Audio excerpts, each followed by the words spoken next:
Okay, exodus 20:18-21 படிக்க ஆரம்பிக்கலாங்க.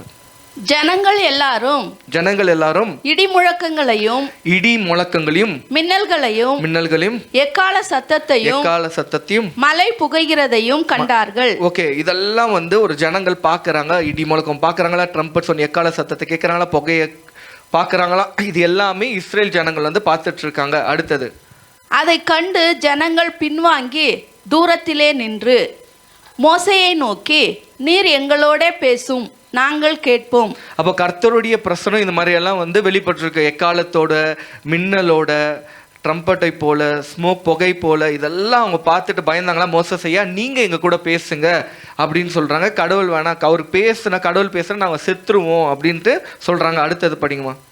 தேவன் எங்களோட பேசாது இருப்பாராக, பேசினால் நாங்கள் செத்து போவோம் என்றார்கள்.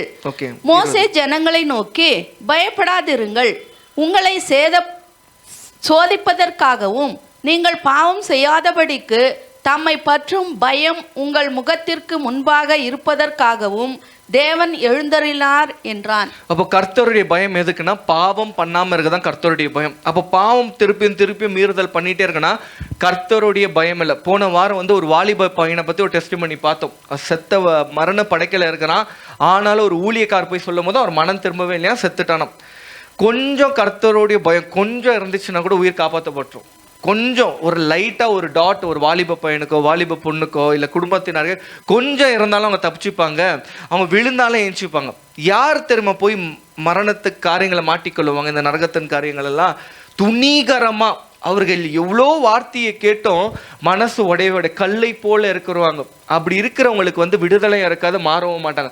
துணி ஒருவேளை சபையில் இங்கே இருக்கிறீங்க, ஒரு வேளை எதிலோ ஒரு வீக்னஸில் இருக்கீங்க, பலவீனம் இருக்கீங்க, கொஞ்சம் லெவல் பயம், கொஞ்சம் ஆண்டவருக்கு ஐயோ எனக்கு பயமாக இருக்குது, எனக்கு கை நடக்க வருதுன்னா கண்டிப்பாக அங்கே மனம் திரும்பல் நடந்துடும். அது எப்போ அந்த லைட்டாக பயம் இல்லையோ அப்போ தான் துணிகரமாக எல்லாம் பண்ணுவோம். அப்போ பயம் கொடுப்பது எதுக்காக? கர்த்தர் இதெல்லாம் பார்த்து பயப்படுது.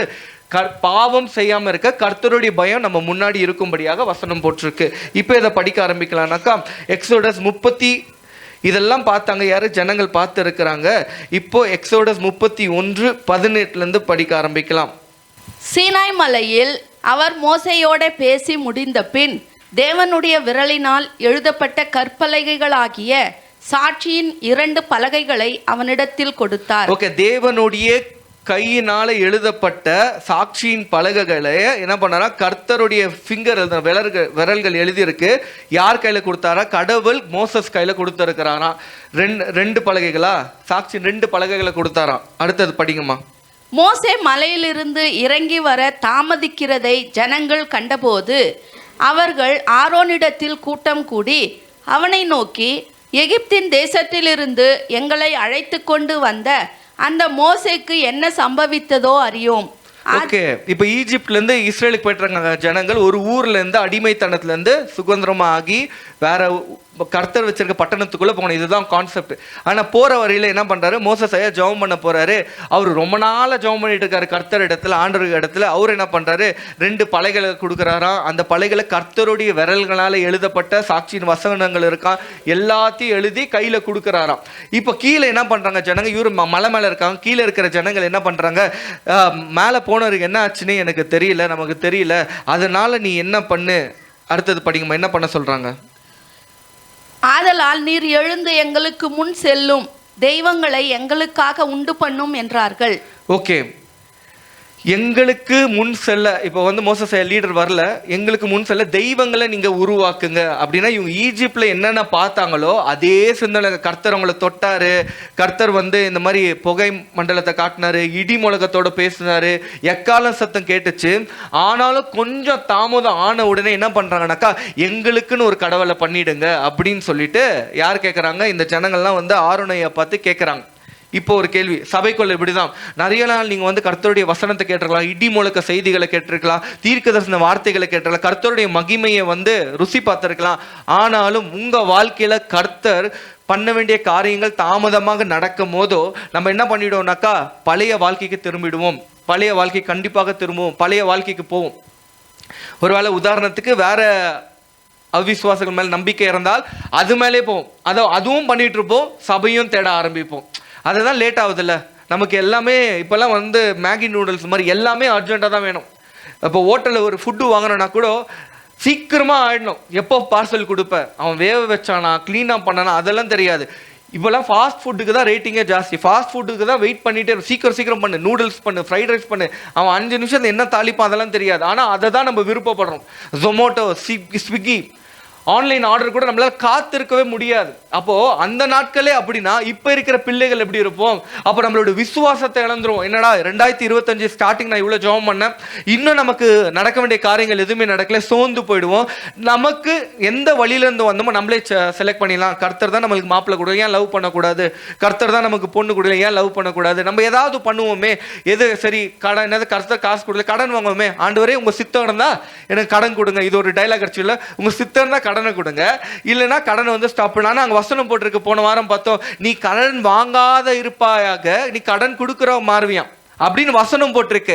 ஆனா நம்ம அதுக்கு அகெயின்ஸ்டா ஜெபம் பண்ணுவோம், ஆண்டவரே உங்க சித்தம் இருந்தா இந்த லோன் சாங்ஷன் ஆகட்டும் உங்க. அப்போ எப்படி வசனம் போட்டு நீ கடன் வாங்க மாட்டேன்? ஆனா இதெல்லாம் நம்ம கிமிக்ஸ் பண்ற வேலைகள், நம்ம பண்றது மாய்மலத்தனங்கள், அழுது புலம்பி நம்மளுக்கு தேவை. அதனால எங்கேயோ ஒரு ஒழுக்கம் இல்லாத காரியம் இருக்கும். அப்படியே பழைய வாழ்க்கைக்கு போவோம். அப்போ உங்களுடைய பழைய வாழ்க்கை என்ன? சில பேர் அந்நிய விசுவாசத்தில் வந்திருக்கலாம், சில பேர் தவறான பழக்கத்தில் வந்துருக்கலாம், சில பேர் தவறான நபர்கள் வந்திருக்கலாம். அது உங்களை இழுக்க ஆரம்பிக்கும். ஐயோ ஆண்டவர் தாமதிச்சுட்டே இருக்காரு, சரி அங்கே போனால் நம்மளுக்கு உதவி கிடைக்கும், இதை நம்ம உடம்பை விற்றா இந்த காசு கிடைக்கும், இந்த பண்ணால் இங்கே காசு கிடைக்கும், இதெல்லாம் தோண ஆரம்பிக்கும். அதே போல இவர்களுக்கு தோணி என்ன சொல்றாங்களா, படிக்குமா. அதற்கு ஆரோன் உங்கள் மனைவிகள் குமாரர் குமார்த்திகளுடைய காதுகளில் இருக்கிற பொன்னணிகளை கழற்றி என்னிடத்தில் கொண்டு வாருங்கள் என்று. ஓகே, நீங்க என்ன பண்ணுங்க, தங்கத்தெல்லாம் கழட்டி என்கிட்ட கொண்டு வாங்க. அப்ப தங்கம் இருக்கணும் வீட்டுல, தங்கம் இருக்கிறது நல்லது. அப்படியே எனக்கு தங்கம்லாம் வேணாம், நான்லாம் வந்து இப்படி. தங்கம் இருக்கிறது ஒரு செக்யூரிட்டி தான், ஆனால் விக்கிரகம் பண்ணுறது கிடையாது, அது விக்கிரகம் ஆக்குறது கிடையாது.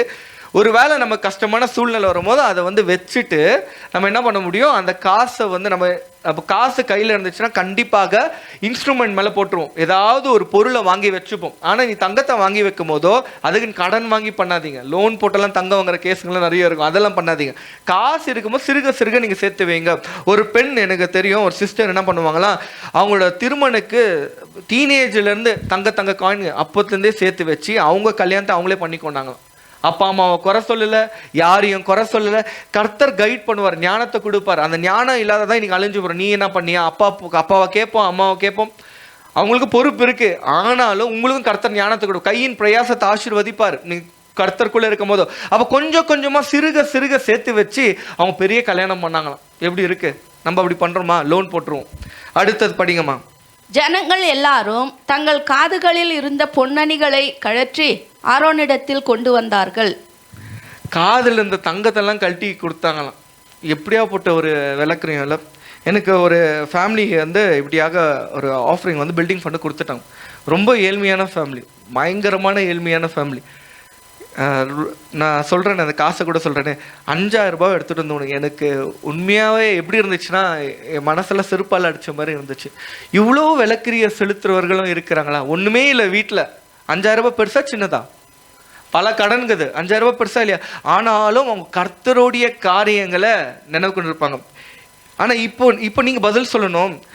சபைக்கு ஒரு நிலத்தை வாங்குறோம்னு சொல்லிட்டு ஆயத்தத்தோடு வர சொன்னீங்க. எத்தனை பேர் நீங்கள் ஆயத்தத்தோடு வந்தீங்க? எத்தனை பேர் கை கொடுத்துக்க வேணாம், நீங்கள் மனசில் சொல்லுங்கள். நீங்கள் போட்ட காணிக்கையில் நான் அது கம்மியாகுது ரைட்டாக இல்லை சொல்ல, ஆனால் சில பேரோட ஹார்ட் வந்து மாறணும். எப்படின்னா, நீ நார்மலாக கொடுக்குறது வேற, நீ அதுக்குன்னு ஆயத்தப்பட்டு வர்றது வேற. எப்போனா கொடுத்துக்கலாம். சபையே வந்து ஒரு நாள் கலெக்ட் பண்ண உங்களுக்கு கண்டிப்பாக ஒரு பிளெஸ்ஸிங் இருக்குங்க. ஒரு 40 நாள் ப்ரேயரில் எண்டிங் டேயில் கர்த்தரை தேடி இதே தான். ஆனால் இவங்க விக்கிரகத்துக்கு படைச்சாங்க, விக்கிரகம் பண்ணிட்டு இருக்காங்க. ஆனால் ஒரு முக்கியமான காரியம், சில பேர் அந்த நாட்களில் தான் ஓடி போயிடுவாங்க, அந்த நாட்களில் வரவே மாட்டாங்க. ஐயோ காசு கேட்குறான்ப்பா. உங்களால் முடிஞ்சதுன்ற காட்டிலும் விருப்பப்பட்டு கொடுப்பது, இதெல்லாம் கர்த்தர் பார்க்குறாரு. அப்போ இந்த ஏழையோட ஃபேமிலி நினச்சி பார்த்து, என்னடா இப்படி இருக்காங்களே ஜனங்க, இவ்வளோ விளக்குறையும் செலுத்துறாங்களா? இப்போ நம்ம பதில் சொல்லிக்கணும். இதில் உண்மையாகவே இருந்து கொடுக்கணுமேனு கொடுத்தியா, இது ஆலயம் கட்டப்போட போதுன்னு ஒரு உற்சாகத்தோடு கொடுத்தீங்களா? அப்படி கொடுக்கும் போது உங்களை கர்த்தர் பாதுகாப்பார். வேற வித்தியாசமாக இருக்கும் உங்கள் பிளெஸ்ஸிங் எல்லாம். ஹார்ட்டோடைய ஆட்டிடியூட் தான். சிலலாம் கஞ்சியாக இருப்போம், கை போவே போகுது, எனக்கே இல்லை. இதுலலாம் ஒரு பிளெஸ்ஸிங் இருக்குங்க. கொடுக்கும் போதோ கொடுங்கள், அப்போ உங்களுக்கு கொடுக்கப்படுமா. நான் இங்கே பணம் பிடுங்கிறதுக்காக சொல்லலை, இதை மாறும் போது உங்களுடைய ஃபேமிலிகள் மாறும், ஃபைனான்ஷியலாக மாற ஆரம்பிக்கும். அடுத்தது படிங்கம்மா.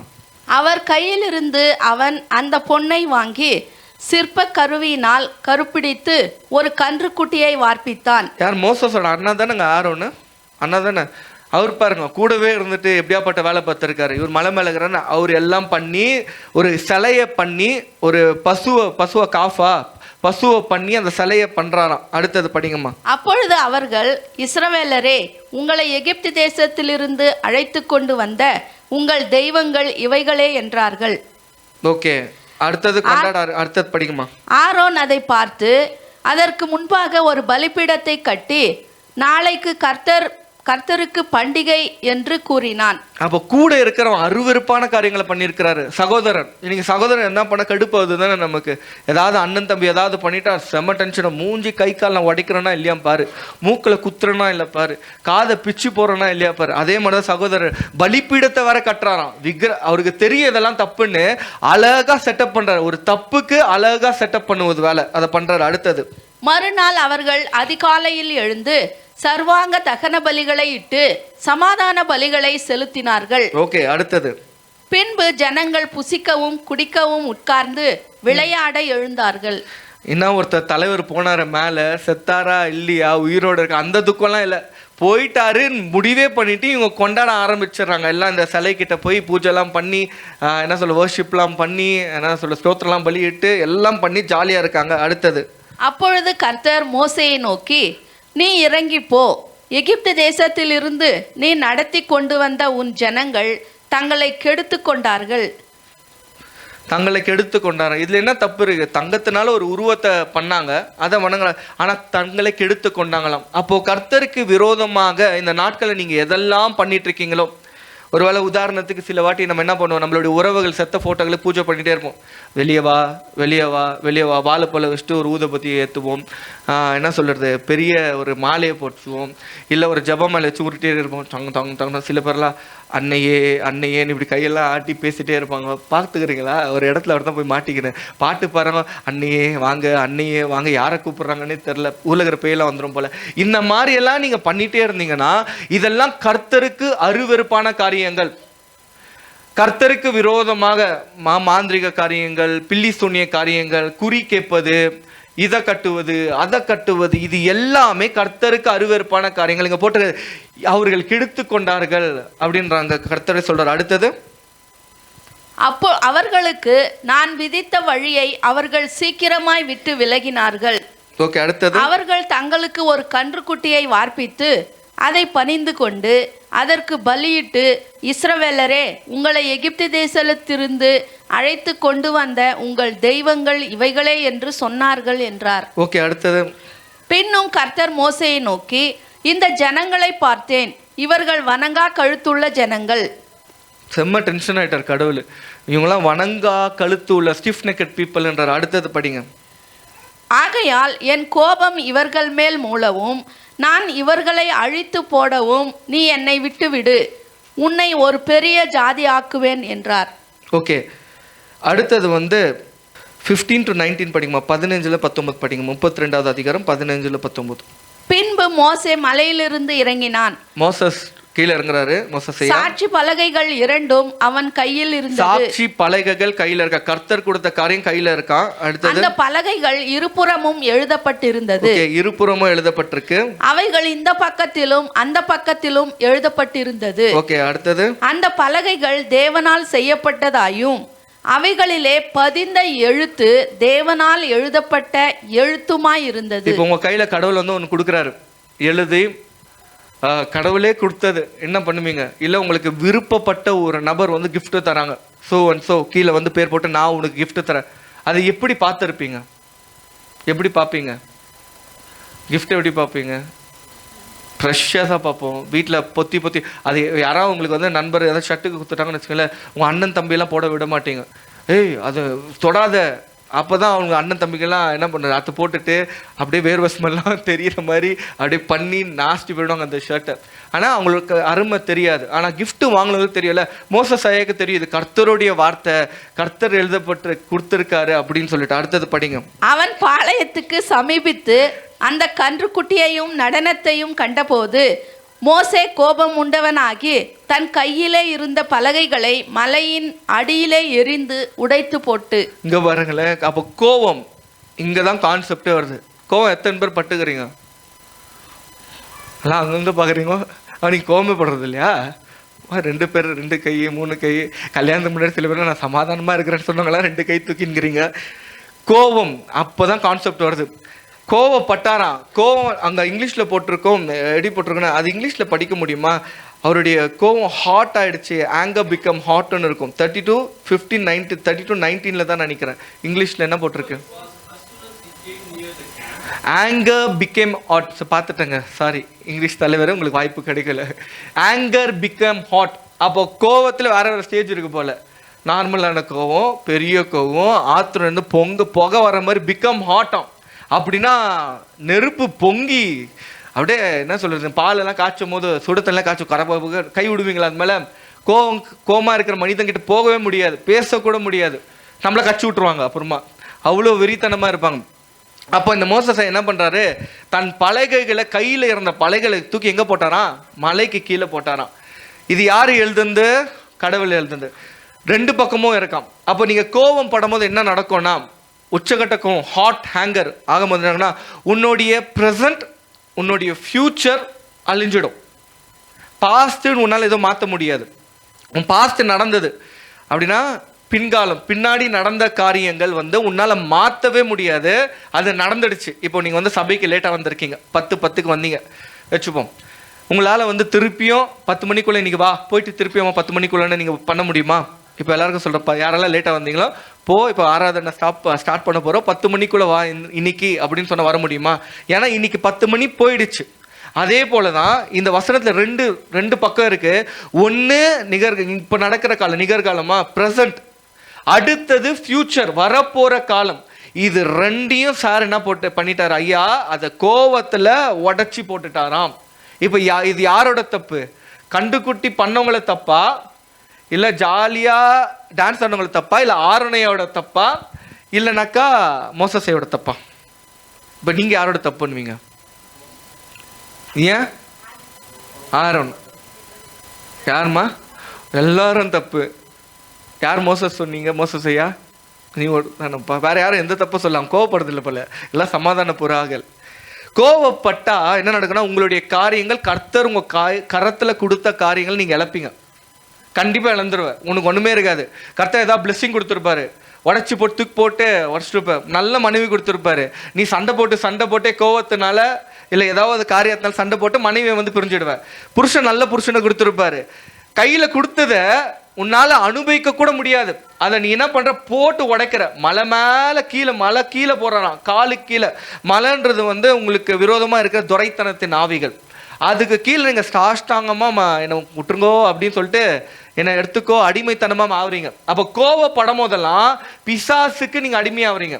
கர்த்தருடைய வார்த்தையை கீழே போடுறீங்க.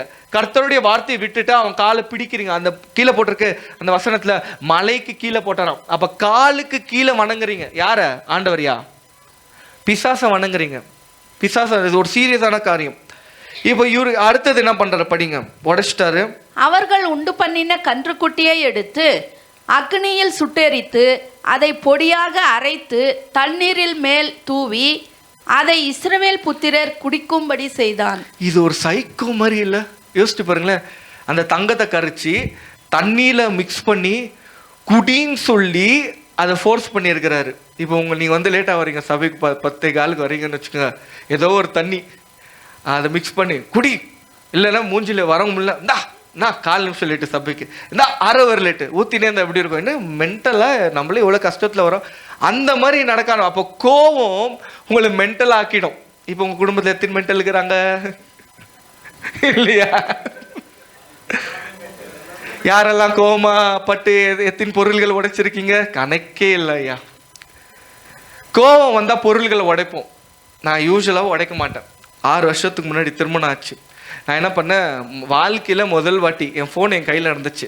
எனக்கும் என் மனைவிக்கும் அது மிஸ்கம்யூனிகேஷன். அவங்கள பயப்படுத்த என்ன பண்ணோம், ஒன்று அடிக்கணும், எங்கள் அப்பா மாதிரி அந்த கெப்பாசிட்டி நமக்கு இல்லை, அடி வாங்கிப்போம். இல்லை கெட்ட வார்த்தை பேசணும், அதுவும் ஆண்டவர் தண்டிச்சுட, கெட்ட வார்த்தையும் பேச முடியாது. வேறு என்ன பண்ணுறது, ஃபோன் இருந்துச்சு. அவங்களுக்கு பயம் காட்டணும்னு சொல்லிட்டு அது ரொம்ப வருஷம் யூஸ் பண்ணிட்டேன், மாற்றணும் தான் பிளான் போட்டிருந்தேன். சரி அப்படி போட்டால் அவங்க பயப்படுவாங்கன்னு சொல்லிட்டு என்ன பண்ணேன், சவுத்தில் போட்டேன். வடையாதுன்னு ஒரு ஹோப்பு தான், எப்படியா தப்பிச்சிக்கோன்னு சொல்லிட்டு அது கொஞ்சம் ஸ்ட்ராங் ஃபோனு. பார்த்தா டிஸ்பிளே அவுட்டு போயிடுச்சு பாருங்க.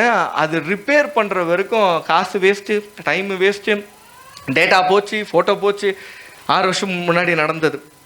ஆனால் என் மனைவி பயந்தாங்களான்னா இது வரைக்கும் கிடையாது, ஃபோனு மட்டும்தான் போச்சு. அப்போ பொருளை உடைப்பதுனால எதுவும் மாறப்போகிறது கிடையாது, ஒன்றுமே மாறப்படுறது கிடையாது. பயத்தை காட்டுறது, சைக்கோ மாதிரி அவர் அப்படி தான் தங்கத்தில் கரைச்சான், தங்கத்தெல்லாம் வச்சிருக்கலாம்ல, அதை கரைச்சி அதை தண்ணியில் ஊற்றி குடின்னு சொல்லு. சில இதெல்லாம் கோவப்பட்ட உடனே சைக்கோவாக மாறிடும். சைக்கோ முட்டாள்தனமாக மாறும். அவ்வளோ பெரிய ஒரு ஊழியக்காரு, அவர் கர்த்தரை பார்க்குற விதமே வேற, ஆனால் அவருக்கே கோவம் வந்துடுச்சு. அதனால இதை எடுத்துட்டு நீங்கள் அழாதீங்க. நம்மளுக்கு ஒரு உதாரணம், முதல் வாட்டி அழிச்சிட்டாராம். இப்போ யாரை குத்தி இருக்கணும் மோசஸைய, உண்மையாகவே யாரை குத்தி இருக்கணும்? ஆரோன் ஐயா தானே. அடுத்தது படிக்க ஆரம்பிங்களேன்.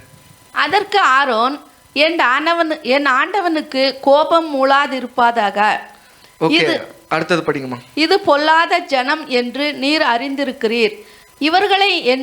இவர்கள் என்னை நோக்கி, எங்களுக்கு முன் செல்லும் தெய்வங்களை எங்களுக்கு உண்டு பண்ணும், எகிப்து தேசத்திலிருந்து எங்களை அழைத்து கொண்டு வந்த அந்த மோசேக்கு என்ன சம்பவித்ததோ அறியோம் என்றார்கள். என்ன டைலாக் அடிக்கிறார் பாருங்க ஆண்டவர். நீங்கள் கோவம் வரக்கூடாது உங்களுக்கு, நீங்கள் அப்படியே எல்லாமே பண்ணது அவர் தான், பற்ற வச்சிருந்த அவர் தான், தங்கத்தை எத்தணுவான்னு தான். சில பேர்லாம் சபைக்கு எல்லாம் பண்ணிட்டு அதெல்லாம் ஒன்றும் இல்லைண்ணா அப்படின்வாங்கல்ல, அந்த மாதிரி கேஸு. இப்போது 40 days ஒரு இதாச்சு.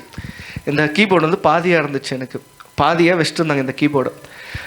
4 மணிலேருந்து வேலை, எனக்கும் சுந்தருக்கும் ரொம்ப வேலை. சேர் போடுறது, ஸ்நாக்ஸ் ஆர்டர் பண்ணுறது, க்ளீன் இல்லாத கரங்களுக்கு க்ளீன் பண்ணுறது, ரொம்ப வேலையாக இருந்துச்சு. கால்லாம் வலிக்குமோ வலிக்காதா. ஒருத்தர் லேட்டாக வராரு, இங்கே எடுக்க தப்பு தான் அட்ஜஸ்ட் பண்ணிகிட்ருக்காரு. எனக்கு கோவம் வந்துடுச்சு. கோவம் வந்துட்டு அந்த சோம்பேறி மாடுக்கு அதை கூட எடுத்துட்டு போமாட்டானா அப்படின்னு அவ்வளோதான் சொல்லிட்டேன். இன்னொரு சோம்பேறி மாடு அதை கரெக்டாக எடுத்து வச்சுட்டு இருந்தாங்க. ஓகேவா. அடுத்தது என் பையன் இதை நோட் பண்ணிட்டுக்கிறான். நோட் பண்ணிவிட்டு என்கிட்ட சொல்கிறான். என்னன்னு சொல்கிறான், அப்பா பைபிள் என்ன போட்டுக்குது, ஆண்டவர் ரொம்ப நீ போகமாட்டப்பா. ஏன்டா, நான் அதை மறந்துட்டேன். இப்போ தான் சொன்னியே சோம்பேறி மாடுன்னு சொன்னல, அப்போ நீ போக மாட்ட. சில காரியங்கள் சில பேர் இரிட்டேட் பண்ணிகிட்டே இருப்பாங்க, முடியாது, நம்மளால் தாங்கவே முடியாது. கால் வலிக்குது, நெஞ்சு வலிக்குது, எல்லாமே வலிக்குது. அந்த நேரத்தில் நெருப்பு கொளுத்தி போடுவாங்க பாருங்களேன், நம்மளால் முடியாது. நானும் ஒரு மாடு தான் சொன்னேன், சிலர்லாம் அடிக்க போயிடும், அதுவே மாடு மாதிரி முட்டை போயிடும் 2 கொம்பு வச்சுக்கின்னு. அப்புறம் மன்னிப்பு கேட்டேன், அதனால போயிடுங்க. அந்த சோம்பேறி மாடுன்னு சொன்னனால உங்களால் கண்டுபிடிக்க முடியாது அது எந்த மாடுன்ட்டு. கண்டுபிடிச்சிட்டிங்களா? பிடிச்சிங்களா இல்லையா? பிடிச்சிட்டிங்களா? நான் மன்னிப்பு கேட்டேன் ஆண்டவர்கிட்ட. அதனால நீங்களும் மனம் திரும்ப வேண்டிய சில காரியங்கள் இருக்கு. அப்போ ஆரோனை என்ன ஈஸியாக சொல்கிறாரு பாருங்க, ஒன்றுமே இல்லை, இது ஒன்றுமே கிடையாது, அவங்க தான் பண்ணாங்க, பழியை போட்டுகிட்டே இருப்பாங்க மற்றவங்கனால. இவர் பண்ணது ஒத்துக்கவே மாட்டார். அடுத்தது படிங்க. அப்பொழுது நான், பொன்னுடைமை உடையவர்கள் எவர்களோ அவர்கள் அதை கழற்றி தர கடவர்கள் என்றேன். அவர்கள் அப்படியே செய்தார்கள். அதை அக்னியிலே போட்டேன், அதிலிருந்து இந்த கன்றுக்குட்டி வந்தது என்றான். புழுகு மூட்டை, என்ன பெரிய புழுகு மூட்டை. தங்கத்தை போட்டாரா நெருப்பில், ஆட்டோமேட்டிக்காக அந்த கண்ணுக்குட்டி வெளியே வந்துச்சான். அப்படி வருமா? அது முன்னாடி போட்டிருக்க இவரை உருவாக்கினாரு, ஒன்று ஒன்றா செதுக்குறதான். சில வாட்டி புழுகு மூட்டைங்க அப்படி தான், நான் பாவம் பண்ணல, ஐயோ இது சபை, நான் பொய்யே சொல்ல மாட்டேன்னுவாங்க. நான் தண்ணி அடிக்கல, என் கையில் கொடுத்தாங்க, இப்படி சும்மா வாயில் வச்சு விட்டாங்க, நான் குடிச்சிட்டேன். நான் தம் அடிக்கலை, நான் விபச்சாரம் பண்ணலை, ஐயோ நான் இல்லைப்பா, ஐயோ அதெல்லாம் நான் இல்லை, ஐயோ கடவுளே நீங்கள் கோவப்படுறாதீங்க, நான் இல்லை. முழு பூசணிக்காவை அப்படியே சோத்துல மறைப்பாங்க. சில பேர் பூசணிக்காவே இருக்காது, இருக்கிற மாதிரி பேசுறாங்க. இங்கே இவ்வளோ பெரிய பூசணிக்கா. சபைக்குள்ள பொய் சொல்றவர்கள் நிறைய பேர், சபைக்குள்ள நிறைய பொய் சொல்லுவாங்க, இல்லாத கதையை இருக்கிற மாதிரி சொல்லுவாங்க. நான் அங்கே போனேன்னா அப்படி நடந்த பாருங்க, 10 பேர் அங்கே அவுட்டு செத்துட்டாங்க, நான் பொழைச்சிட்டு வந்துட்டேன், ஒன்றுமே நடந்திருக்காது. பொய் பொய் சொல்லுறவர்கள் அந்த கற்பனை லோகத்திலே இருப்பாங்க. அவங்களே எல்லாமே கிரியேட் பண்ணிப்பாங்க, எல்லாரையும் நம்ப வைப்பாங்க. ஆனால் வஞ்சிக்கப்படுறது யாருன்னா அவங்க தான் வஞ்சிக்கப்படுறாங்க. இப்போ அவர் அதான் சொல்கிறாரு, பொய் சொல்கிறாரு. நான் நெருப்பில் போட்டேன்னா அது வந்துருச்சு. ஏன்னா அவருக்கு தெரியும் மோசஸையா கடுப்பானாரா அங்கே போட்ட கல்லை மண்டையில் போட்டுருவாரு. இன்னொன்று ஜனங்களுக்கே இந்த நிலைமை, அந்த தண்ணியை குடிக்கிற இவரு என்ன குடிக்க வைப்பாரு? பயம் வந்துருச்சு அவருக்கு. அந்த பயத்தில் பொய் சொல்லி இருக்கிறாரு. அடுத்தது என்னாச்சுன்னா, இவர் அடிச்சிருக்கலாம் தான் அண்ணன், ஏன் அடிக்கல? அடிச்சிருக்கணும் ஒன்றை பட்டுன்னு அடிச்சு, ஏன் அடிக்கல? எனக்கு இன்னும் கேள்வி. அடிச்சிருக்கலாம் தான் மண்டையில் ஒன்று போட்டு. அப்போ கோவம் வரும்போது கையை நீட்டக்கூடாது. இவர் கையை நீட்டி கீழே போட்டார். போடுறேன், கை வைக்கவே கூடாது, நீங்கள் அடிக்கவே கூடாது. உங்களதெல்லாம் பேச்சில் தான் இருக்கணும். கோவம் வரும்போதும் போட்டு உடச்சிட்டாரா? அதனால் ஒருவேளை குடும்பத்தில் யார் மேலே கோவம் இருந்துச்சுன்னா இந்த இந்த உதாரெலாம் விட்டுட்டு ஆண்டவருக்கு விரோதமாக பண்ணக்கூடாது. அதை அடைக்கணும் நம்ம, இல்லைன்னா கர்த்தர் நம்மளை அடக்கிடுவார். ஒரு சகோதரனை அடிக்கவே கூடாது, ஒரு சகோதரி அடிக்கவே கூடாது. வாயில் பேசு, அது கூட கெட்ட வார்த்தை பேசாத. நீ எப்போ மிதிக்கிறியோ மற்றவங்க மேலே நீ கை வைக்கிறியோ, உன்னுடைய கைகளும் அதே மாதிரி தான் ஆகும். எந்த கை எந்த கால் மற்றவங்க மேலே வச்சுட்டோ அது நல்லா இருந்ததா சரித்திரமே கிடையாது. இப்போ நீங்கள் பொம்மல்களே சிஸ்டர்களே எத்தனை பேர் அடிச்சிருக்கீங்க? ஐயோ, நீங்களே யாரை அடிக்கிறது? தலைமுடி மட்டும் தான் பிடிப்பீங்களா? அப்போ உங்கள் முடி யாரை பிடிப்பாங்க? யாரெல்லாம் யார் மேலே கை வச்சிருக்கீங்களோ அதே தான் ரிப்பீட்டு அப்படின்னு வந்துடும். பார்த்துக்குங்க. அடுத்தது படிக்கலாமா? ஜனங்கள் தங்கள் பகைவருக்குள் அவமானப்படத்தக்கதாக ஆரோன் அவர்களை ஆக்கியிருந்தான். அவர்கள் நிர்வாணமாய் இருக்கிறதை மோசே கண்டு. இப்போ என்னாச்சு? ஃபர்ஸ்ட் டைம் பலகை உடைச்சிட்டாரு. இப்போ 34:1-2 படிக்க ஆரம்பிக்கலாம். கர்த்தர் மோசேயை நோக்கி, முந்தின கற்பலகைகளுக்கு ஒத்த 2 கற்பலகைகளை இழைத்துக்கொள். நீ உடைத்து போட்ட முந்தின பலகைகளில் இருந்த வார்த்தைகளை அவைகளில் எழுதுவேன். இப்போ என்ன சொல்றாரு கர்த்தர்? நீ திருப்பியும் ஒரு பலகையை எடுத்துக்கொள். 2வது வாய்ப்பு. ஊழியக்காரர் வந்து சொன்னாரா 2வது வாய்ப்பு? இங்கே நிறைய பேருக்கு 2வது வாய்ப்பு சபைக்குள்ளே தராராம் புது வருஷத்தில். அதை தக்க வைக்கணும். யாருக்குன்னா 2னா பிடிக்குமா? இன்னைக்கு என்ன மெசேஜ்னாக்கா 2வது வாய்ப்பு தான். அந்த தலைப்பை சொல்லல. 2வது வாய்ப்பு யாருக்குன்னா 2வது வரத்துக்கு பிடிக்குமா? 2வது ரேங்க் எடுக்கானா பிடிக்குமா? செகண்ட் ரேங்க் எடுக்க பிடிக்குமா? 2வது மனைவியாக இருக்க பிடிக்குமா? 2வது புருஷனாக இருக்க பிடிக்குமா? வேற என்ன சொல்லலாம்? 2வது லவராக இருக்க பிடிக்குமா? இல்லை வேற என்ன? 2 வேற என்ன இருக்குது? 2 வேற என்னம்மா 2 இருக்குது? யாருக்கும் என்னம்மா? செகண்ட் ஹேண்டு கார் ஓட்ட பிடிக்குமா? சிலருக்கு பிடிக்கும், சிலருக்கு பிடிக்காது.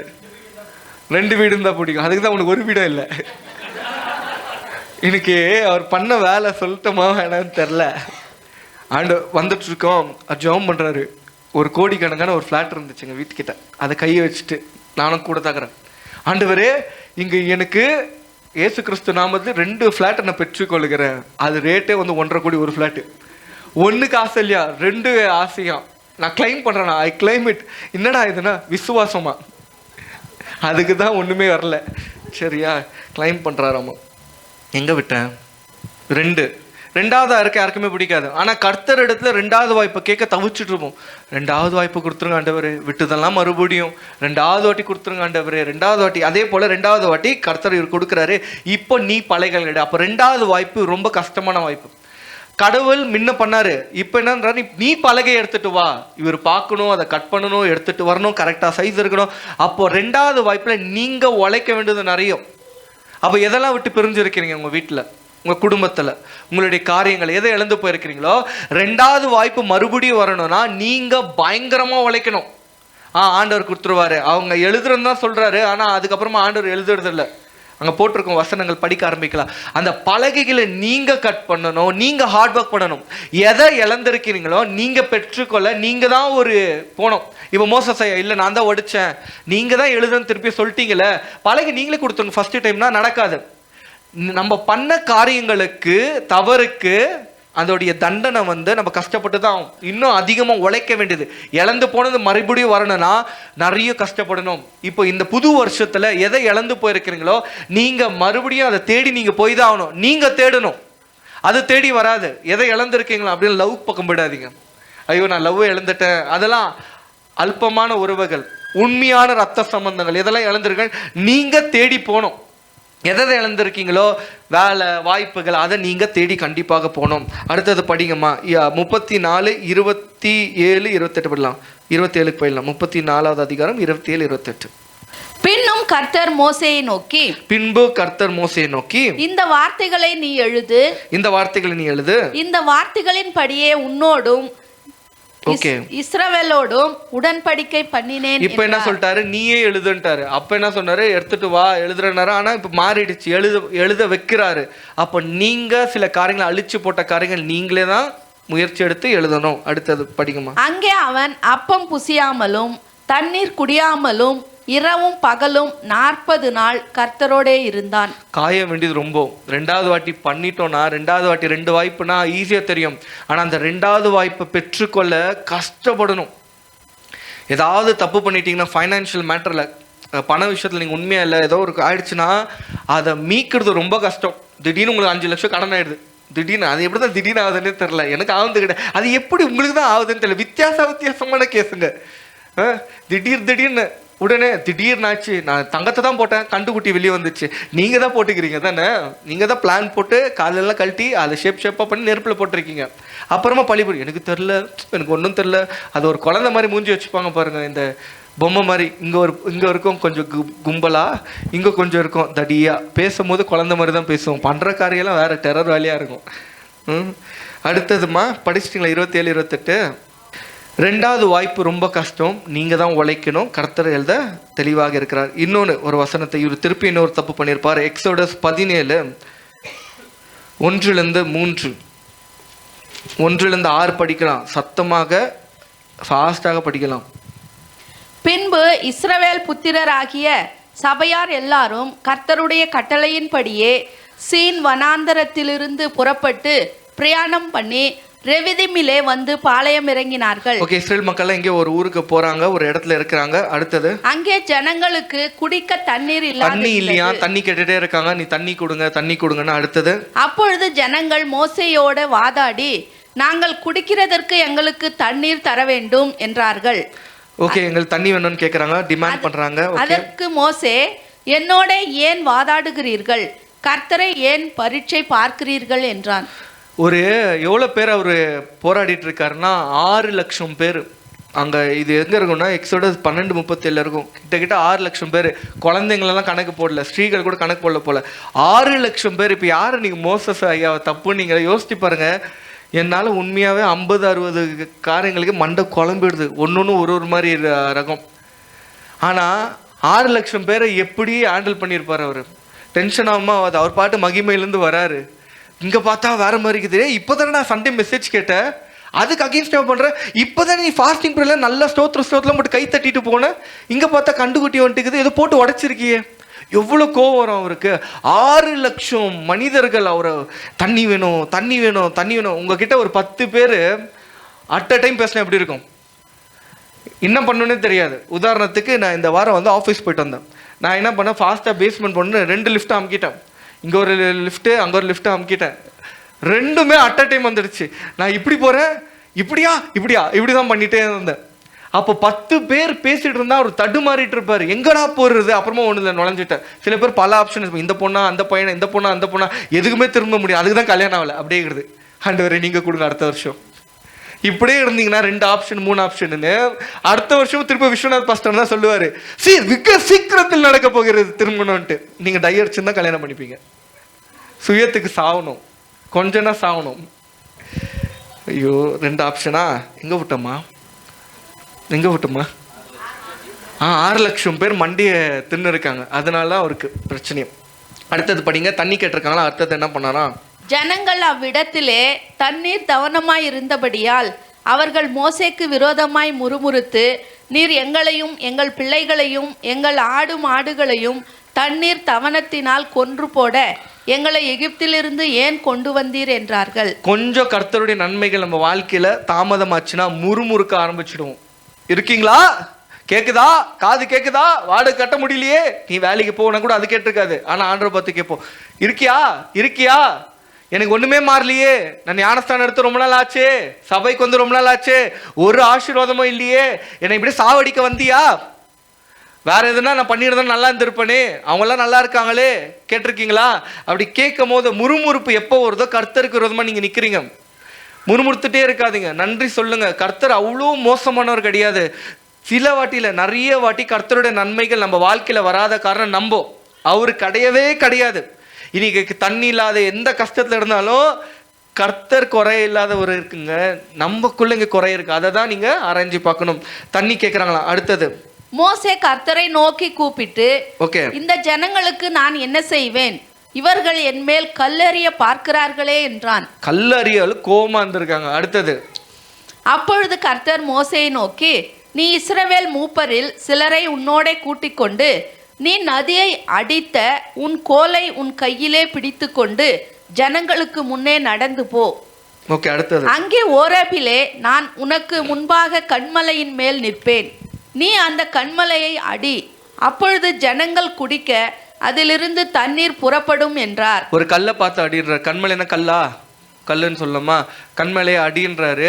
அதை அடித்த உடனே தண்ணி வந்துச்சு. ராக்கை அடித்த உடனே தண்ணி வந்துடுச்சான்.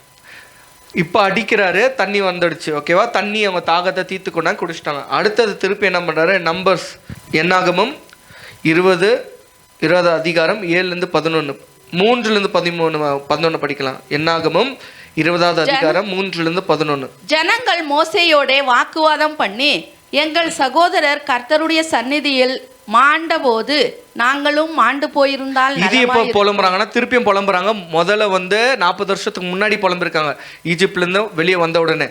இப்போ முடிய போகுது. அவங்க 38 வருஷம் 39 வருஷமா வெளியே இருக்காங்க. முடிவு நாட்களை கேட்குறாங்க, எங்களை என்ன திருப்பி சாவடிக்கிறீங்களா, தண்ணி இல்லைன்னு சொல்லிட்டு திருப்பியும் முறுமுறுக்க ஆரம்பிக்கிறாங்க. ஆனா அவங்களுடைய ஆசீர்வாதம் பக்கத்துல தான் இருக்கு, அவங்க போக வேண்டிய பட்டணம் பக்கம் தான் இருக்கு. ஆனா முறுமுறுக்க ஆரம்பிக்கிறாங்க. அடுத்தது என்ன ஆகுதுங்க? நாங்களும் எங்கள் மிருகங்களும் இங்கே சாகும்படி நீங்கள் கர்த்தரின் சபையை இந்த வனாந்தரத்திலே கொண்டு வந்தது என்ன? ஓகே, அடுத்தது விதைப்பும் அத்திமரமும் திராட்சை செடியும் மாதுளஞ்செடியும் குடிக்க தண்ணீரும் இல்லாத இந்த கெட்ட இடத்தில் எங்களை கொண்டு வரும்படி நீங்கள் எங்களை எகிப்திலிருந்து புறப்பட பண்ணினது என்ன என்றார்கள். நன்றி கெட்ட உணர்வு, நன்றியே இருக்காது. சில வாட்டி மக்களுக்கு உங்களுக்கு யாரோ நன்மை பண்றாங்க, நீங்க அதை பத்தி நிறைய யோசிப்பீங்களா? நன்மை பண்ணதை ஸ்டாப் பண்ணிட்டு ஒரு தீமையாகுது, அதை பற்றி நிறைய பேசுவீங்களா? என்ன பண்ணுவீங்க? தீமையை தான் நிறைய பண்ணும். மனிதர்களுடைய இயல்பான விஷயம். எந்த மனுஷனும் பண்ண நன்மைகளை யோசிக்க மாட்டோம், நிறைய தியானிக்க மாட்டோம். அப்போது சிரிப்போம், வா சூப்பர் சூப்பர் சூப்பர்னுவோம். ஆனால் அதுக்கப்புறமா திட்ட ஆரம்பிச்சிடும், முறுமுறுக்க ஆரம்பிச்சோம், ப்ளேம் பண்ண ஆரம்பிச்சிடும். தட் மேன் அப்படின்னுடும். சில வாட்டிலாம் சபைக்குள்ளனா இந்த மாதிரி சபையை பார்த்ததே இல்லைன்னா உஷாராயிடுவேன். நீங்கள் தான் ஃபஸ்ட்டு ஏதோ ஆப் வைக்க போகிறீங்கன்னு அர்த்தம். இந்த மாதிரிலாம் ஒன்றுமே கிடையாது, திஸ் இஸ் த பெஸ்ட்டு, ஒன்றுமே கிடையாது அப்படி சொல்லவங்கள வரமாட்டாங்க அடுத்த வாரம். அந்த மாதிரி ஆகிடும். அப்போது முறுமுறுக்கிற ஒரு காரியம் சபைக்குள்ள கர்த்தருக்கு விரோதமாக மனிதர்களுக்கு விரோதமாக ஏதோ ஒரு தெரியாத அன்இன்டென்ஷனலாக நடக்கிறத கூட அது இழுத்து பிடிச்சி கசக்கி அதை ஊதி பெருசாக்கி கேட்டால் இவங்க அப்படி இல்லை, அவங்க இப்படி இல்லை, மற்றவங்கள ப்ளேம் பண்ணுறதை காட்டிலும் நம்மளை முதல்ல செக் பண்ணணும். நம்ம யார், நம்ம என்ன தப்பு பண்ணோம், ஏன் இப்படி இருக்கிறோம். இந்த வாய் சரியே இருக்காது, ஏதாவது பேசிகிட்டே இருக்கணும், ஏதாவது முறுமுறுத்துட்டே இருக்கணும், யாரை பற்றினா குறை சொல்லணும். இதெல்லாம் மாற்றிக்கொள்ளணும் நம்ம சபையாக. அடுத்தது படிங்க. அப்பொழுது மோசேயும் ஆரோனும் சபையாரை விட்டு ஆசரிப்பு கூடார வாசலில் போய் முகம் குப்புற விழுந்தார்கள்.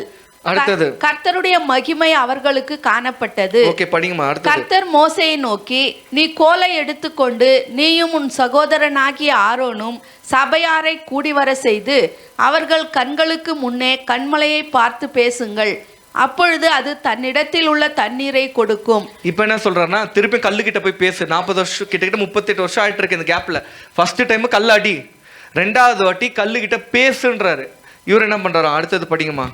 இப்படி நீ அவர்களுக்கு கண்மலையிலிருந்து தண்ணீர் புறப்பட பண்ணி சபையாருக்கும் அவர்கள் மிருகங்களுக்கும் குடிக்க கொடுப்பாய் என்றார். அடுத்தது அப்பொழுது மோசே தனக்கு கர்த்தர் கட்டளையிட்டபடியே கர்த்தருடைய சந்நிதியில் இருந்த கோலை எடுத்தான். மோசேயும் ஆரோனும் சபையாரை கண்மலைக்கு முன்பாக கூடிவர செய்தார்கள். அப்பொழுது மோசே அவர்களை நோக்கி, கலகக்காரரே கேளுங்கள், உங்களுக்கு இந்த கண்மலையில் இருந்து நாங்கள் தண்ணீர் புறப்பட பண்ணுவோமோ என்று சொல்லி தன் கையை ஓங்கி கண்மலையை தன் கோலினால் 2 தரம் அடித்தான். ஓகே, உடனே தண்ணீர் ஏராளமாய் புறப்பட்டது. இப்ப என்னாச்சு? கல் இருக்கு, இவர் என்ன பண்றாரு, கடவுள் என்ன சொன்னாரு, கல்லுக்கிட்ட போய் பேசு தண்ணி வரனாரு. இவர் முதல் வாட்டி நடந்ததை போல கல்லை அடிச்ச மாதிரி இப்போ போய் என்ன பண்றாரு, கர்த்தர் சொன்ன எல்லா காரியத்தையும் பண்றாரு. கோலை எடுக்க சொன்னாரு, எடுத்தாரு. ஜனங்களை கூட்ட சொன்னாரு, கூட்டிட்டாரு. மூணாவது மட்டும் மிஸ் பண்ணிட்டாரு. பேசுறதுக்கு பதில் என்ன பண்றாரு, அடிக்க ஆரம்பிக்கிறாரு. ஒரு டைம் அடிச்சாரு, தண்ணி வரல. ரெண்டாவது வாட்டி அடிச்சாரா, தண்ணி வந்துடுச்சான். ஓகேவா? இது பார்ஷியல் ஒபீடியன்ஸ் வாங்க. பார்ஷியல்னா சில கர்த்தருடைய வார்த்தைக்கு மாத்திரம் கீழ்ப்படிவது அப்படின்னா முழுமையா பண்ணல. 3 காரியத்தை சொன்னார். நீ பேசு கல்லுகிட்டாரு, கூட்டிட்டாரு, குச்சி எடுத்துட்டாரு. ஆனா அடிக்க கூடாது, அடிச்சிட்டாரு. ஓகேவா? சில காரியங்களை உங்க லைஃப்ல அடிக்கணும், அடிச்சு சொல்லணும். சின்ன வயசுல பிள்ளைகள் இருக்கும் போதோ காலுக்கு கீழே அடிப்பது தப்பு கிடையாது. ஓகேவா? அதே ஒரு 30-40 வயசுல ஆயிட்டு திருப்பி நீ அடிச்சிட்டு இருந்தனா உன்னை சாத்திடுவாங்க, அடிச்சிடுவாங்க. இப்போவே பிள்ளைங்க இப்படி இருக்குது, அப்பாவுக்கு மிஞ்சுன்னு தான் நிற்பாங்க, இப்படி தான் நிற்பாங்க. எந்த பயமே இருக்காது. என்னன்னா அடி, அப்படியே எவ்வளோனா அடிச்சுக்கோ போ, நான் ஆல்ரெடி எருமா மாட ஆகிட்டேன், அதெல்லாம் என்னால் எந்த ஃபீலிங்கும் இருக்காது. அப்படியே கண்ணில் கூட தண்ணி வராது, இப்படியே நிற்பாங்க. அப்போ சில காரியங்கள் எங்களை பேசி தான் திருத்தணும், அடிக்கக்கூடாது, பேசணும். அப்போ சில வாட்டி நீங்கள் வசனத்துக்கு முழுமையாக கீழ்படிக்கலைன்னா கூட கர்த்தர் நன்மை கொடுத்தோம். ஏன்னா பப்ளிக் ஷெமை மோசஸ் பண்ணலை. தண்ணி வந்துருக்கூடாது தானே, பேசுன்னு சொன்னார். ஆனால் இவர் அடித்தார், ஆனாலும் தண்ணி வந்துருச்சு. அதுக்கு நம்ம ஜங்குன்னு குதிக்கூடாது. நம்ம கர்த்தரை கீழ்படியில் 3 காரியத்தை 2 காரியம் தான் கீழ்படிஞ்சோம், தப்புல இருக்கோம், தப்பு பண்ணுறோம். ஆனாலும் நன்மை நடக்குது. நான் கர்த்தர் பிள்ளை, நான் கர்த்தர் பிள்ளை, அது கிருபை, அதுதான் கிருபை. நீ தகுதி இல்லை, நான் கொடுத்துட்டேன். அதை தான் பண்ணுறாரு. பப்ளிக் ஷேமை பண்ணவே இல்லை, தண்ணி வந்துடுச்சு. அடுத்தது என்ன ஆச்சா, படிக்கலாம். பின்பு கர்த்தர் மோசேயையும் ஆரோனையும் நோக்கி, இஸ்ரவேல் புத்திரரின் கண்களுக்கு முன்பாக என்னை பரிசுத்தம் பண்ணும்படி நீங்கள் என்னை விசுவாசியாமற் போனபடியினால் இந்த சபையாருக்கு நான் கொடுத்த தேசத்துக்குள் நீங்கள் அவர்களை கொண்டு போவதில்லை என்றார்கள். ஓகே, இப்போ அவர் எப்படி தண்ணி அடிச்சாரா, ஆத்திரம். என்ன ஒரு வசனம் போட்டிருந்தாங்க, யூ ரிபல் அப்படின்னா ஏதோ ஒரு தமிழ் ஏதோ ஒரு வார்த்தை இருந்துச்சு. திட்டிட்டே அடிக்கிறாரு. என்னன்னு திட்டுறாங்கம்மா, தன் கையை ஓங்கி கண்மலையில். அதுக்கு முன்னாடி வசனம் எல்லாம் பேசுறாரு. என்னன்னு திட்டு, கலகக்காரரே, கலகக்காரரே. இது எப்படின்னா, ஏய் உனக்கெல்லாம் கொடுக்கணுமா, போ குடிச்சு தொலை சனியனு அப்படின்னு. அந்த மாதிரி ஆத்திரம் அவருக்கு அவ்வளோ வெறியாயிட்டு இருக்கு, அவ்வளோ டென்ஷன் பண்ணியிருக்காரு. 40 வருஷம் அவரை வச்சு செஞ்சிருக்கிறாங்க. ரொம்ப மென்டல் டார்ச்சர் அனுபவிச்சிருக்காரு. அந்த வெறி வெளியே உனக்கெல்லாம் கலகக்காரன், உங்களுக்கெல்லாம் தண்ணி கொடுக்கணுமான்னு சொல்லி அப்போதான் கோவம். அப்போ கோவம் என்ன பண்ணுன்னா முட்டாளாக்கிடும். கர்த்தர் சொன்ன வார்த்தையை நீங்கள் மறந்துடுவீங்க. மறந்துக்கிறீங்களா? கோவத்தில் என்ன போட்டு உடச்சிங்க, ஒத்துக்க மாட்டீங்களே கடைசி வரைக்கும். என்னென்ன போட்டு உடச்சிங்க, என்னென்ன வேஸ்ட் பண்ணியிருக்கீங்க. அப்போ கர்த்தருடைய நன்மைகள். அடுத்தது சொல்கிறாரு, நீங்கள் கானான் தேசத்துக்கு போக மாட்டீங்க, நீங்கள் அந்த இடத்துக்கு எங்கே போகணுமோ நீங்கள் போக மாட்டீங்க, நடத்த மாட்டீங்க. அழைப்பே இழந்துறாரு. அப்போ 2வது வாய்ப்பு ரொம்ப முக்கியம். 2ல் நீங்கள் கரெக்டாக இருக்கணும்.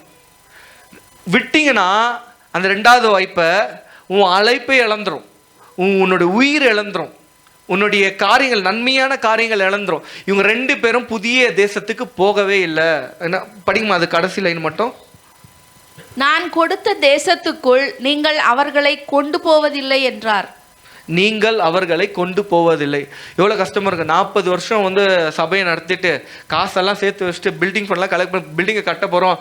நீ கட்டிட்ட, ஆனால் உள்ளே போகக்கூடாது. நீ இல்லை, நீ கட்டக்கூட, நீ வேறவங்க கட்டவங்கன்னா எப்படி இருக்கும்?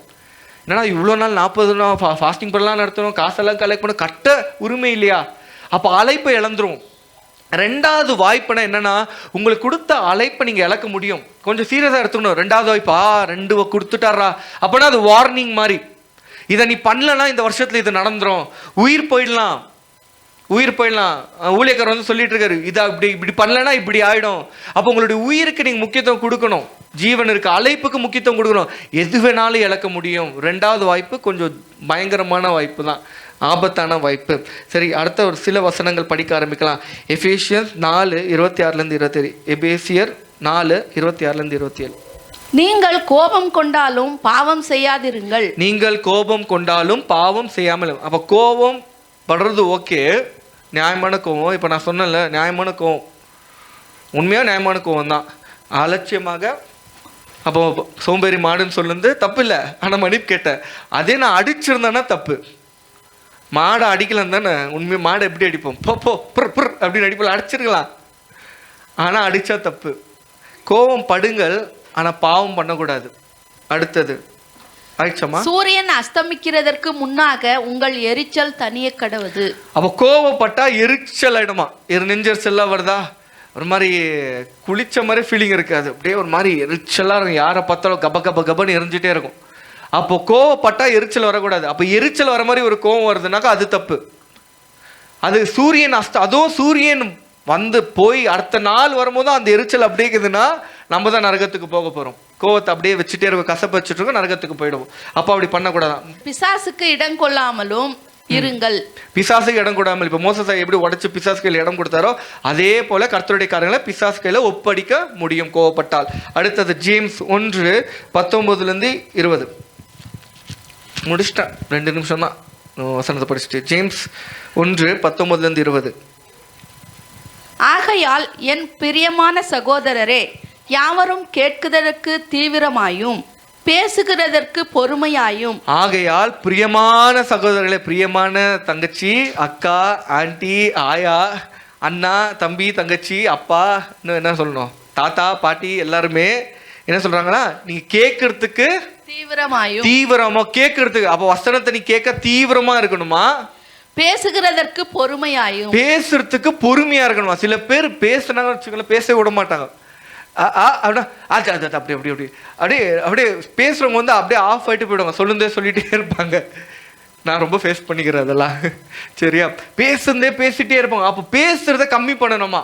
அடுத்தது கோபிக்கிறதற்கு தாமதமாயும் இருக்க கடவர்கள். கோபிக்கிறதுக்கு தாமதமா இருக்கணுமா? நம்ம ஆளுக்கு அதுக்குதான், நம்ம ஆளுங்களுக்கு வந்துடும் கோபம் தான் ஃபர்ஸ்ட் வந்துடும்.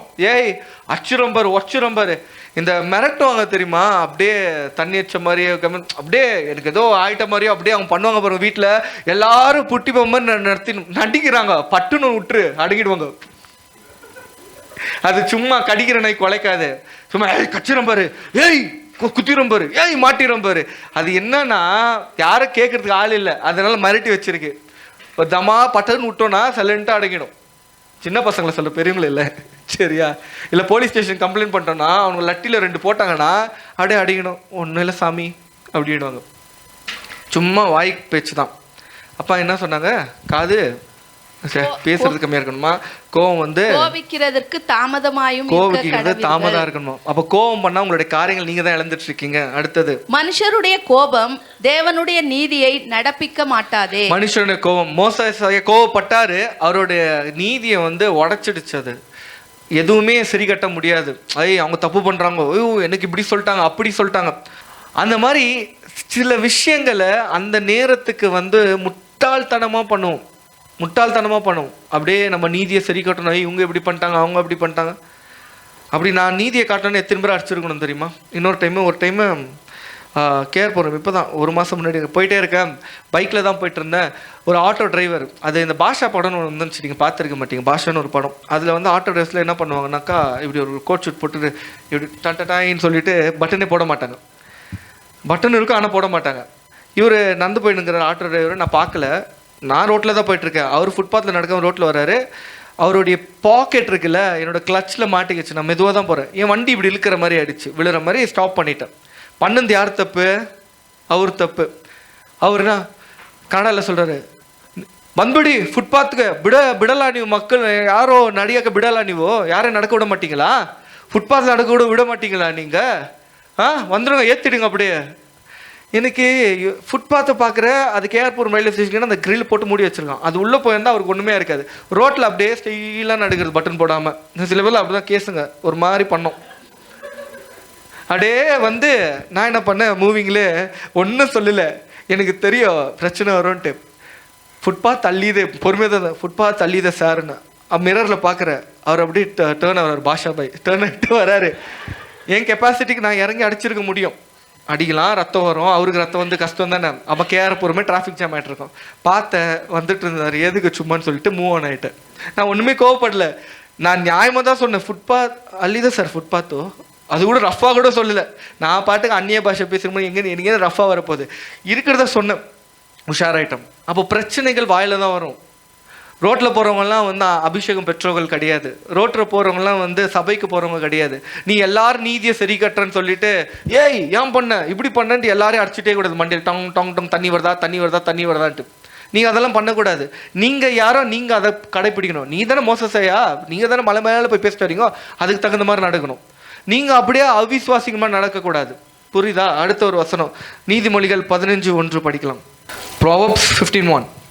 மெதுவான பிரதியுத்தரம் உக்கிரத்தை மாற்றும். மெதுவான பிரதி உத்தரம் உக்கிரத்தை மாற்றுமா? மெதுவாக பேசணுமா? இப்போ நான் பேசினேன்ல, அந்த ஆளுகிட்ட மெதுவாக தான் பேசினேன், ஆனால் அந்த ஆள் என்ன கடுப்புல இருந்த ஒருத்தர்ல ஆங்கர் ஆகிட்டுக்கிறாரு, ரிட்டர்ன் வர ஆரம்பிச்சிட்டாரு. அப்போ சில வாட்டி வெளியோ மெதுவான பிரதி உத்தரம் கூட சொல்லாதீங்க. ஓகே போ, இடம் பொழைச்சி போடா, நான் அடிச்சேன்னா உனக்கு ரத்தம் வந்து இருந்தாலும் போயிடுங்க. உங்களுக்கு இருக்கிற கெப்பாசிட்டியில் நீங்கள் ஒரு 10 பேர்னா அடிப்பீங்களா இல்லையா? எவாஞ்சலின்னு ரெபேக்கெல்லாம் பார்த்து ஒரு 20 பேர்னா நீங்கள் தாக்குவீங்க. கரெக்டாக அடித்து தும்சா ஆக்கிடுவீங்க. இருக்கிற பாடி கண்டிஷன் அப்படிக்குது. இன்னும் சுந்தர், அந்த காலத்து சுந்தர் பார்த்தீங்கன்னா அவ்வளோதான், 1000 பேரை அடிச்சு தும்சம் ஆகிடுவார். அந்த ஃபோட்டோ கதா சுந்தரது பழைய ஃபோட்டோ யாருக்கிட்டையோ டிஸ்பிளே பண்ணணும், இருக்கா போட்டுருணும். ஒரு நாள் 1000 பேர் நின்று அடிப்பார், சுற்றி நின்னாலும் சரி டச்சு டச்சுன்னு அடிப்பார். அப்போ மெதுவாக பேசுனா கூட பிரச்சனை வரும் சில வாட்டி. அடுத்தது படிங்க. கடும் சொற்களோ கோபத்தை எழுப்பும். கடும் சொற்களோ, ஒருத்தர் உங்களை பற்றி அம்மா பற்றி பேசுகிறாங்க, நீங்கள் என்ன பண்ணணும்? நீங்கள் என்ன பண்ணணும்? பிரைஸ் தி லார்ட் சொல்லணுமா? சும்மா போயிட்டே இருக்கணும். எங்கள் அம்மா இப்படி அப்படி, அதெல்லாம் தேவையே இல்லை நமக்கு. அந்த பந்தெல்லாம் காட்ட தேவையில்லை. உனக்கு தான் மூக்கு உடையும். எவன் பின்னாடி ஒரு டைம் நான் சொல்கிறேன்ல, எங்கள் வீட்டு பக்கத்தில் ஒருத்தருக்கு சண்டை. அவங்க என்ன பண்ணிட்டாங்க, பார்பிக்யூ பண்ணி, பார்பிக்யூனா சிக்கன்லாம் வறுப்பாங்கல்ல, ரெண்டட் வீட்டு டாப்பில் பண்ணியிருக்காங்க. பக்கத்தில் குட்டி வீடு. அந்த சிக்கன் நெருப்பில் ஏதோ பற்றிக்கிச்சான், பாட்டில் நெருப்பு வந்தோடனே இவங்க போட்டுக்கிறாங்க. அது போட்ட உடனே கீழே, இப்போ இங்கே நெருப்பு போட்ட உடனே அது வெடிச்ச மாதிரி, பெட்ரோல் நெருப்பு சேர்ந்து பாம்பு அடித்த மாதிரி நெருப்பு வெளியே வந்துச்சு. நாங்கள் செகண்ட் ஃப்ளோரில் இருக்கோம், எங்கள் வீட்டு மேலே இருக்கிறவங்க அந்த வேலை பார்த்துட்டாங்க. இவர் என்ன பண்ணிட்டார், போயிட்டு அந்த ஆள் வந்து கீழே பார்த்தாரு. அந்த வீட்டுக்காரங்க என்ன பண்ணிட்டாங்க, திட்டாங்க, உனக்கு அறிவில்லையா, இப்படி பண்ணுறியே, பசங்கள்லாம் என்ன இருக்குன்ட்டு. பார்பிக்யூ பண்ண யூத்து, அந்த ரத்தம் துடிக்கல, 2-3 யூத்தர் கூட இருந்தாங்க. அப்படியே அடிச்சிட்டான் நாளை. குடும்பத்தார் ஹஸ்பண்டை பட்டுன்னு கை வைக்கிறது, இந்த பட்டுன்னு கை அடிக்கல, டப்புன்னு பட்டுன்னு அடிச்சிட்டாரு. அந்த ஆள் என்ன பண்ணார், யாருக்கு ஃபோன் பண்ணாரு தெரியாது. ஒருத்தர் வந்தார், சுருள முடி, ரவுண்ட் ரவுண்டாக ஒரு முடி வந்தார் பைக்கில். அவரை பார்த்தாலும் மெலிசாகிறாரு, ஒன்றுமே இல்லாத மாதிரி தாங்கிறாரு. வந்தார், வந்து அடிச்சாருங்க பாருங்க இந்த பையனை. அடி எந்த பையன் பார்கி பண்ணி இன்னொரு மனுஷன் இன்னோசென்ட் அடிச்சானா, அடிச்சுட்டு சொல்கிறாரு, ஆளை பார்த்து நீ எடை போடக்கூடாது, நான் சும்மா இருக்கிறாங்கன்னு சொல்லிட்டு சொரஞ்சு விடக்கூடாது. இந்த டைலாக்லாம் அடிக்கிறாரு, படம் டைலாக் மாதிரி. அவ்வளோதான், இந்த பையன் பம்புறான், அடிச்சான் பாருங்க அந்த குடும்பத்தார அப்படியே. ஏன்னா அவரால் அடிக்க முடியாது, அதான் அடிச்சா வீரத்து காட்டாரு. நமக்கு எல்லாம் வீரம் எப்படின்னா, யாருக்கு காட்ட முடியாது அவங்களுக்கு தான் காட்டுவோம். மனைவி காட்ட முடியாது, ஏய் படி ஏய் அப்படின்றோம். இதே மிதிக்கிற மனைவியாக இருந்துச்சுன்னா, ஒரு அம்மா அப்படிதான் ஒரு சபையில் மிதின்னு இருக்கும் புருஷனை. நாங்களும் அது கடைசியில் பேய் நினச்சி ஓட்டி பார்த்தோம், போவே இல்லை அது. ஏன்னா அவர் எங்கேஜில் மிதின்னு அடிப்பாராம் யார் பொண்டாட்டிய. இவருக்கு இப்போ வயசு அடிக்குது, 10 வருஷம் டிஃப்ரென்ஸு. அவன் மனைவி விடுமா? விடாது. அதை பேயின்ற மாதிரி சொல்லிட்டு மிதிக்கிறது. நான் 7 நாள்லாம் ஃபாஸ்டிங் தான் அந்த அம்மாவுக்கு ஜெபம் பண்ணியிருக்கேன், என் தூக்கத்தெல்லாம் விட்டு போயெல்லாம் ஜெபம் பண்ணும், ஒன்றுமே நடக்கலை, பேய் கூட வரல. கடைசியில் பார்த்தா அந்த அம்மாவுக்கு கோவம். கணவன்மார்களே, வயசாச்சு, நீங்கள் பண்ண வார்த்தைகளாம் உங்கள் மனைவி வைப்பாங்க பாருங்க, டீலனா எச்ச துப்பி குத்துருவாங்க. ஜாக்கிரதையா இருங்க, பழி வாங்கணும்னு நினைச்சாங்கன்னா எது வேணா பண்ணுவார்கள். ஜாக்கிரதை. கொடுத்துனுங்கிறீங்க போல, சிரிக்கிறீங்க, அநேகர் சிரிக்கிறாங்க, கொடுத்துருவாங்க.